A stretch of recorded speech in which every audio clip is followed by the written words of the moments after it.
natin isang gathering sa buhay na buhay ang audio. Hindi na antok kahit na kanina umulan, andito pa rin kayo kaya talagang napakasaya. Sana lahat ng mga gatherings na pinagpuntahan ko, grupo ko, ganito sana kasaya para, sa dulo, para happy tayong lahat. Sinasabi po natin tinatawag na saludo para sa OFW. Bago ang lahat, pupuri po muna ako sa inyo. Alam niyo po, just imagine kung wala ang remittance ng ating mga OFW, ano na mangyayari sa ekonomiya ng Pilipinas? Alam nyo ba, noong 2022, 36 billion US dollars ang inyong dinala sa Pilipinas. 2023, 37 billion US dollars. At 2024, tumaas ulit, 38 billion US dollars. At magkano po sa pesos yan? 2.1 trillion pesos. Ganun po ang puwersa ninyo sa ating bayan. Ganun po kalakas kayo sa ekonomiya ng ating bayan.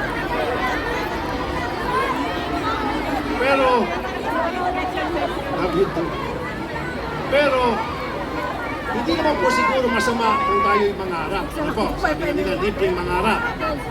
Sana, balang araw, hindi na natin kailangan mag-ibang bansa dahil may sapat na trabaho na sa Pilipinas. Kasi po, kaya nga tinatawag kayo mga bayani. Alam niyo na po siguro, pinag-ulitin ko. Kaya po kayo tinatawag ng mga batong bayani sapagkat kayo po ay nagsasakripisyo. Napapawalay sa inyong pamilya, napapahiwalay yung code, kung ano pa kapag kayo po ay sa ibang bansa. Yan po ay tinis ninyo para mabigyan ng maayos ng pamumuhay ang inyong pamilya at syempre, ang ating bayan. So, sa araw na ito, paulit-ulit po ako pasalamat sa inyo. Maraming salamat po sa inyong ginagawa para sa ating bayan. At ako po bilang ang inyong committee chair sa Senado, sa migrant workers, hindi po ako maging pabaya sa aking trabaho. Sabihin niyo lang po kung ano kailangan niyo sa ating gobyerno, ano kailangan niyo sa Senado, at dito po ako palagi para sa inyo. And lastly, nakakataba po ng puso itong ginagawa sa napakainit ng inyong pagtanggap.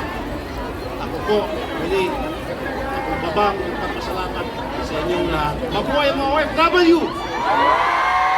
At ang aking pagsaludo sa ating mga OFW. Thank you po. Thank you. Thank you. Thank you. Thank you. Ayan, maraming salamat, Honorable Senator Rafi Tulfo. Grabe! Sumisigaw yung mga kababayan natin ang Idol! Idol! Idol! Idol! Idol! Alam niyo, pangarap din natin yan na dapat lahat ng nakaupo sa ating gobyerno ay mga tunay na idol. At tunay